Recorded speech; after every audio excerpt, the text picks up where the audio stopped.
Well, here we are in the midst of yet another election season, and this seems like as good a point as any to grapple with one of the perennial questions of our time. What is populism? Yes, make America great again, the 99%, power to the people.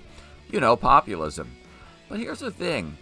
Unlike doctrines like communism and libertarianism, populism doesn't have a specific ideological how-to manual. It's less a set of fixed ideas and more a set of sentiments with a playbook that works differently depending on the specific historical moment. It's tricky, but what you can say about populism at any given time is that it rolls out a series of appealing mythologies about life and politics in the USA. So I'm compiling a list of them for your education and enjoyment. And here's myth number 1. There is this thing in America called the people. Yes, the people.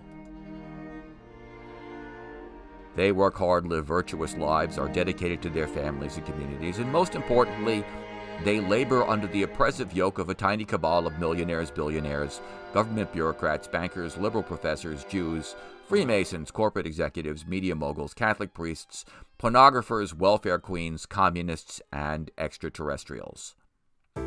If you are a populist, you can never say enough nice things about the people. For example, they're always frugal. Remember that great champion of the common man, Ronald Reagan, endlessly asking for a constitutional amendment to balance the budget? All over America, citizens are asking each other the same question. Why is this government incapable of doing what their families, municipalities, and state governments do as a matter of course? Spend within the limits of their revenues. American families spend within the limits of their revenues? Are you kidding me? In 1980, the year Reagan took office, average credit card debt was $500 per household. By 1990, it was $3,000 per household.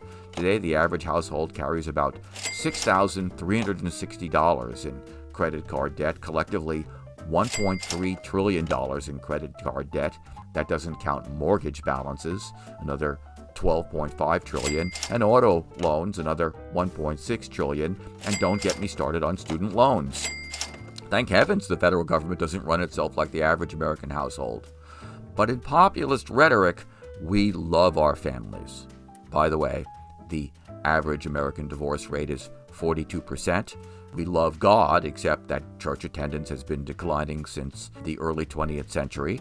We love decency, except, of course, that we look at more porn on our computers and mobile devices today than we have ever looked at in history.